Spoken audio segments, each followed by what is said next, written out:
रिया एक समझदार और मेहनती लड़की थी। पढ़ाई में अच्छी, स्वभाव से सरल, लेकिन उसकी एक आदत थी जो उसे सबसे अलग बनाती थी। वो हर छोटी बात को जरूरत से ज्यादा सोचती थी।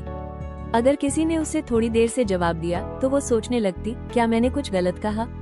अगर टीचर ने क्लास में उसे देखकर मुस्कुरा दिया तो वो सोचती, शायद मुझसे कोई गलती हो गई है। उसका दिमाग हमेशा सवालों से भरा रहता। रात को भी वो बिस्तर पर लेटकर पूरे दिन की घटनाओं को दोहराती रहती और छोटी सी बात को बड़ा बना लेती। धीरे धीरे यह आदत उसे अंदर से परेशान करने लगी। वह हर स्थिति में नकारात्मक पहलू ढूंढ लेती और बेवजह तनाव में आ जाती। एक दिन कॉलेज में उसकी सहेली नेहा ने देखा कि रिया बहुत चुप और उदास है। नेहा ने पूछा, क्या हुआ? तुम इतनी परेशान क्यों लग रही हो? रिया ने धीमी आवाज में कहा, कल मैंने प्रेजेंटेशन दिया था। सर ने बस इतना कहा कि और बेहतर कर सकती हो। तब से मैं सोच रही हूँ कि शायद उन्हें मेरा काम बिल्कुल पसंद नहीं आया। शायद मैं उतनी अच्छी नहीं हूँ जितना सोचती हूँ। नेहा मुस्कुराई। रिया, तुम हर बात को इतना क्यों सोचती हो? और बेहतर कर सकती हो का मतलब है कि तुम में और आगे बढ़ने की क्षमता है। इसका मतलब यह नहीं कि तुम खराब हो। रिया चुप रही, लेकिन उसकी आंखों में सवाल थे।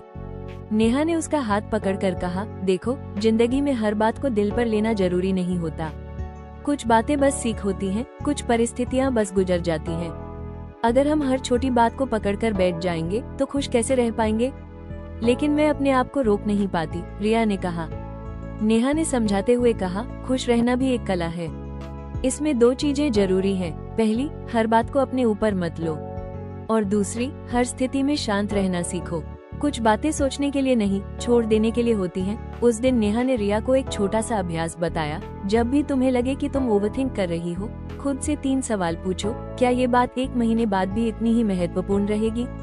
क्या इसका कोई ठोस सबूत है? और क्या मैं इसे अभी छोड़ सकती हूँ? रिया ने धीरे धीरे इस अभ्यास को अपनाना शुरू किया। जब भी उसका मन उलझता, वो गहरी सांस लेती और खुद को समझाती, सब ठीक है।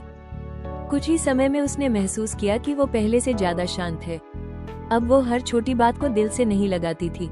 उसके चेहरे पर हल्की सी मुस्कान रहने लगी। एक दिन रिया ने नेहा से कहा, तुम सही कहती थी। खुश रहना सच में एक कला है, और मैंने सीख लिया है कि हर बात को इतना सोचने की जरूरत नहीं होती। नेहा ने हंसते हुए कहा, बस याद रखो, जिंदगी को हल्के में लेना भी जरूरी है।